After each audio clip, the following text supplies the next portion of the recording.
Dalam hitungan tahun, middle class, orang-orang seperti Anda atau seperti saya, itu akan hilang dari peredaran.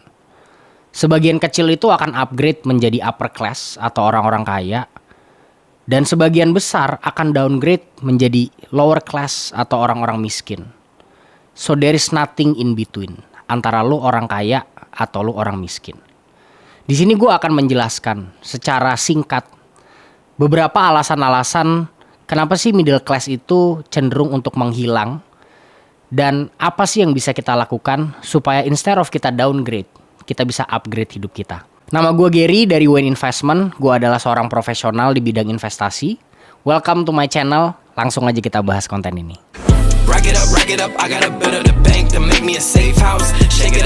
Jadi kalau gue bilang middle income people itu akan hilang dari peredaran, itu kayaknya sebuah statement yang sangat agresif ya. Sangat agresif dan terkesan tuh nggak mungkin banget kejadian. Tapi menurut gue kita nggak perlu membuka data sana sini, research dari Bloomberg lah, research dari manapun. Kita nggak perlu baca. Tapi CNBC udah pernah memberikan sebuah paparan tentang gimana di Amerika middle income itu tuh terus shrinking. Dan mayoritas dari mereka itu downgrade menjadi lower income people atau orang-orang yang bisa tergolong miskin. Sementara untuk mereka upgrade itu susah banget.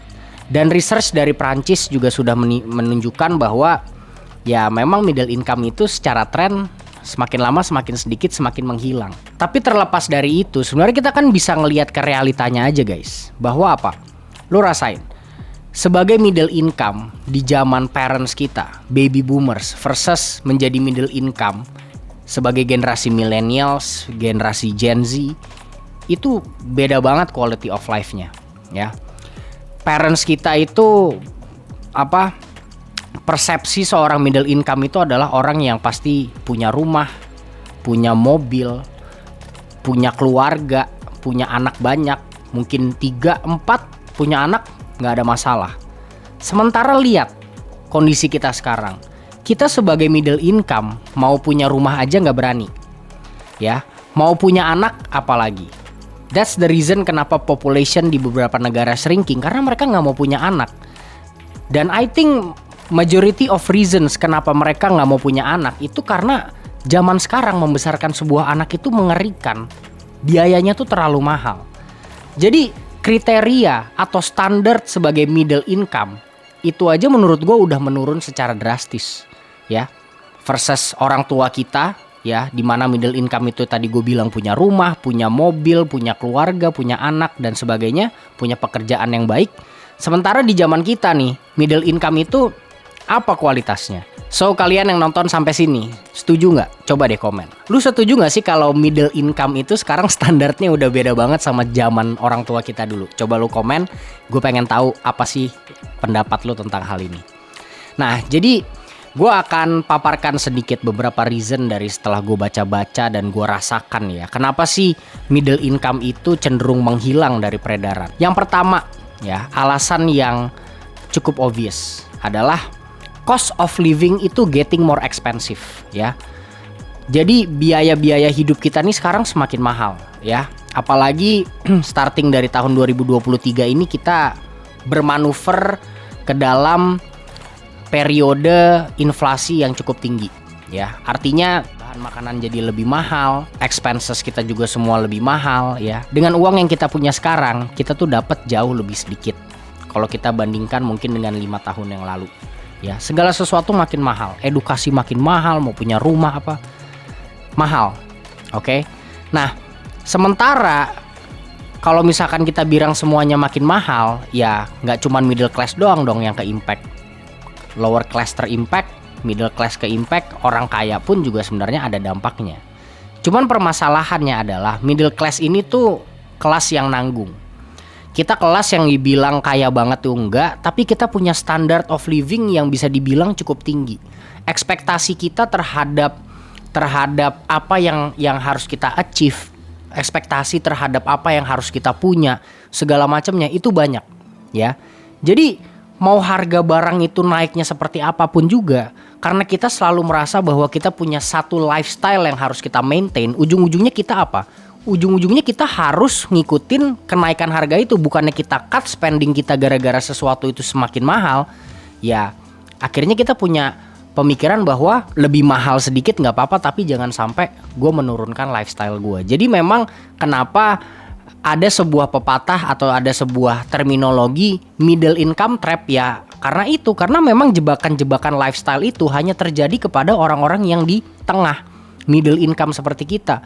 Sementara kalau orang susah, orang miskin, itu memang mereka sudah terbiasa untuk tidak punya lifestyle yang mereka harus kejar. Mereka nggak punya gengsi dalam hidup mereka. Mereka hanya memikirkan kebutuhan-kebutuhan pokok.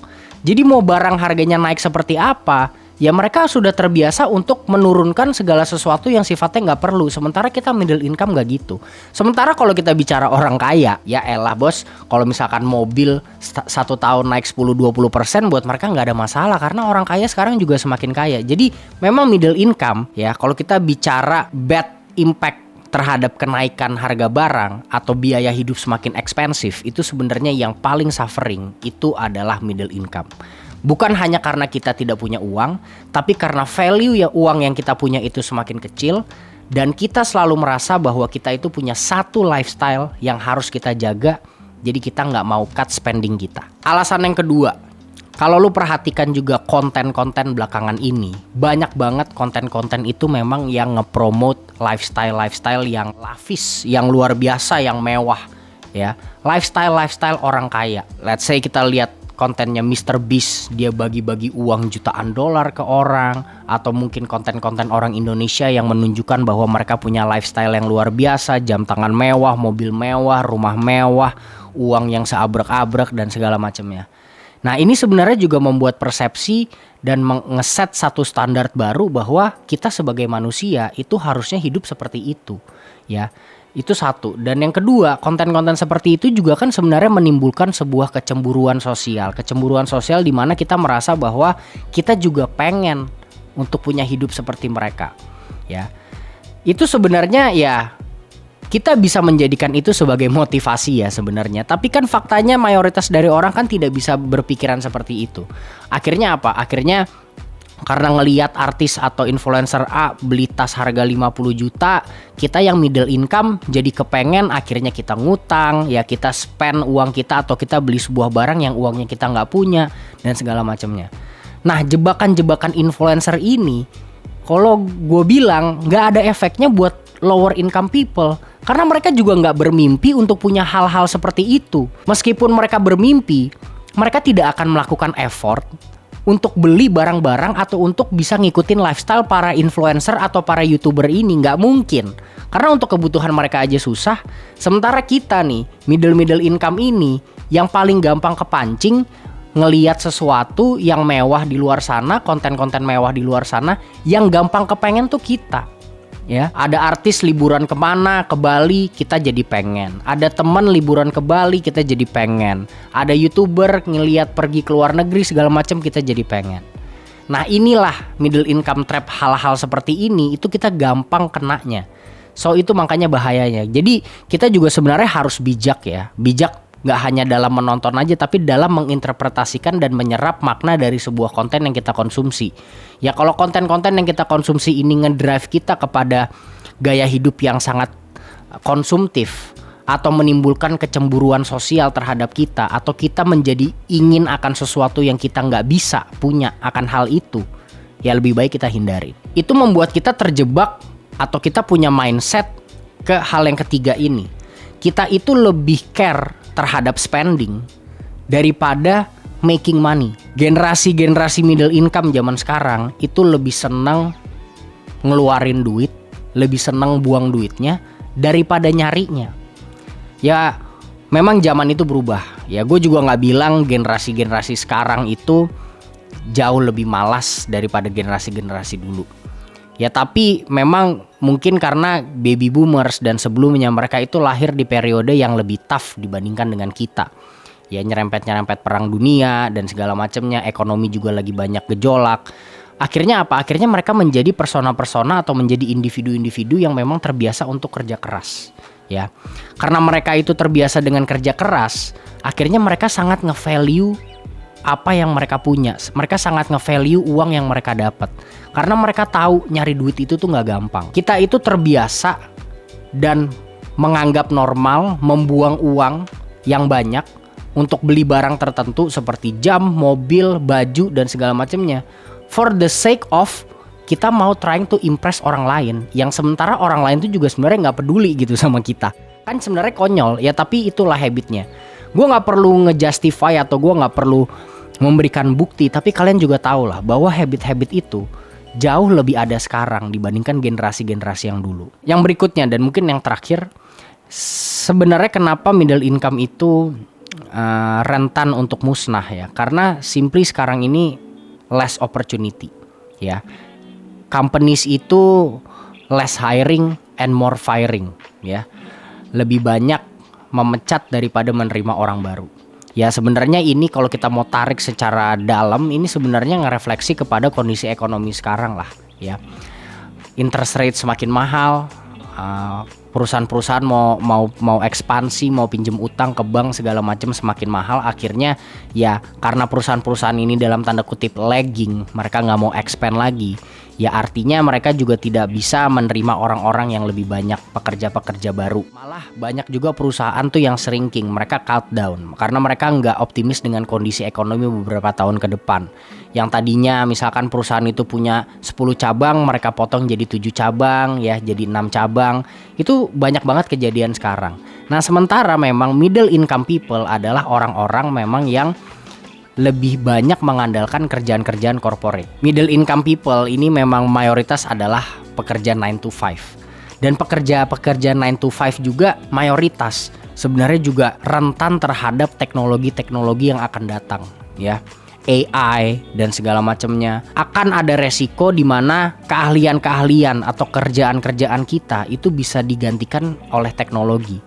Bisa digantikan oleh sistem yang lebih efisien dengan sistem yang lebih konsisten ya. Kalau manusia tuh kan kerja kadang nggak konsisten ya, bentar-bentar ngerokok, bentar-bentar ngapain, makan siang 2 jam. Nah kalau robot ini kan nggak mungkin kayak gitu ya. Jadi sangat make sense kalau sebuah perusahaan yang memang kalau perusahaan itu mampu dan capable untuk ngedevelop sebuah teknologi yang bisa menggantikan pekerjaan manusia yang bisa dibilang tanda kutip tidak esensi, ya pasti mereka akan lakukan itu. Nah jadi kan menurut gue seperti itu. Reason-reasonnya juga sudah gue state semuanya. Jadi kita tuh harus gimana sih ya? Gimana nih kalau kita merasa sebagai middle income people, gimana caranya supaya hidup kita tuh gak ke downgrade? Dan gimana caranya kita bisa nge-upgrade hidup kita? Yang pertama dan paling penting, kalau lu lihat ada opportunity, lu harus ambil opportunity itu secepat mungkin, seagresif mungkin. Karena pintu opportunity itu akan closing down dalam beberapa tahun ke depan. Kalau lu seorang pekerja kantoran dan lu punya duitnya dan lu ngelihat ada sebuah peluang bisnis yang bisa lu kerjain, lu better kerjain. Kalau lu notice ada sebuah skill yang bisa lu pelajarin, apalagi skill yang gratis bisa lu pelajarin untuk making a lot of money sampai bertahun-tahun ke depan, lu pelajarin skill itu sekarang juga. Karena kalau lu nggak ngambil opportunity itu, akan banyak banget orang di luar sana yang ngebut untuk ambil opportunity itu dan ambil rezeki itu. Jadi kalau lu nggak agresif sekarang, lu akan downgrade. Kalau lu mau upgrade, lu harus agresif dalam membaca opportunity dan lu harus agresif dalam mengeksekusi opportunity yang lu temukan. Yang kedua, always make a conscious choice ya. Lu harus selalu ngambil keputusan, apalagi yang berhubungan dengan karir, yang berhubungan dengan uang, itu dengan kesadaran penuh ya. Udah gak ada waktunya nih sekarang kayak lu ya bodo amat lah, duit di rekening tinggal 1 juta, yang penting gue jalan-jalan dulu aja ke Bali. Atau ya gak apa-apa lah, uang di sisa di rekening 10 juta, 60 jutanya gue pakai buat beli tas baru, atau beli jam tangan baru, atau sana sini yang kebutuhan senang-senang. Senang-senang tuh boleh, tapi harus dengan kesadaran penuh. Lu bener-bener bisa beli gak tuh barang? Atau lu emang bener-bener bisa gak liburan ya? Atau lu punya security gak di tabungan ya? Jangan sampai uang itu tuh habis lu hambur-hamburkan untuk sesuatu yang gak bermanfaat. Karena uang itu akan lebih susah dicari dalam beberapa tahun ke depan. The period of easy money it's over ya. Jadi lu harus dengan kesadaran penuh, kalau mau beli apa atau lu mau spending, lu harus sadar. Sama halnya sama kerjaan. Kalau lu mau resign atau lu mau cari kerjaan baru, harus dengan alasan yang tepat, alasan yang positif. Jangan karena hal-hal emosional kayak gue bosen sama kerjaan gue nggak meaningful, gue nggak suka sama bos gue nggak suka sama orang-orang kantor gue bosen dan segala macemnya. So lu nggak apa-apa kalau lu mau cabut, tapi lu harus cabut with the right reason, karena ada better opportunity yang lu mau kejar. Lu mau bisnis misalkan, kalau lu emang mau punya bisnis sendiri, ya itu jauh lebih bagus. Atau at least lu resign karena lu keterima kerjaan yang jauh lebih better, itu gak apa-apa. Tapi jangan lu terus resign gara-gara lu emosional terus lu nganggur. Lu mau nyari kerjaan lagi susah men. Dan yang terakhir, dan ini penting banget juga buat kalian yang emang belum, ya lu harus membiasakan diri untuk investasi. Karena menabung itu tidak akan membuat lu keluar dari lingkaran finansial yang lu hadapi sekarang. Kalau lu mau upgrade hidup lu gak bisa hanya dengan cara menabung.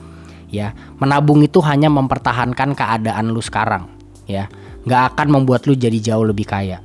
Dan kalau lu nggak nabung sama sekali, ya udah itu golden ticket untuk lu downgrade dari middle income menjadi lower income. Investasi itu harus, kenapa? Karena inflasi semua tinggi, ya, segala sesuatu itu udah lebih mahal. Satu-satunya cara untuk lu ngejar depreciating money lu, untuk lu ngejar hal-hal yang semua lebih mahal ini, ya lu cuman bisa kejar dengan cara investasi. Di luar itu nggak ada. So simple ya menurut gue itu. Tren kedepannya ya, kalau kita ngelihat 5 tahun belakang yang mungkin bisa 5-10 tahun ke depan, tren dari middle income itu shrinking. Orang-orang middle income seperti kita nih yang biasa-biasa saja nih mulai menghilang. Sebagian kecil dari mereka upgrade menjadi orang kaya, orang-orang yang memang pintar, ambisius, dan sangat lihai dalam mengelola keuangan. Mereka akan upgrade menjadi orang kaya. Tapi mayoritas dari kita perlahan-lahan akan dimakan dengan biaya yang lebih tinggi, dengan lifestyle yang terlalu tinggi, ya, dengan ilusi-ilusi yang kita makan di social media setiap harinya, nge-create mindset kita bahwa kita itu harus menjadi orang yang konsumtif. Habit-habit yang seperti itu yang nantinya akan nge-downgrade kita menjadi orang-orang yang actually nggak punya uang, lower income people. So trennya ke depan there is nothing in between. Either you are rich atau lu adalah poor, ya. Lu kaya atau lu miskin. Apakah ini sebuah pemikiran yang terlalu radikal atau mungkin lu punya cara-cara lain, ya, untuk menanggulangi kondisi yang seperti ini? Kalau konten ini bermanfaat buat kalian, jangan lupa untuk subscribe, share ke teman-teman juga, jangan lupa like, dan kalau punya pemikiran-pemikiran yang berbobot, silahkan di komen. So thank you guys for watching. Gue dengan Gary, salam pamit. Thank you everyone.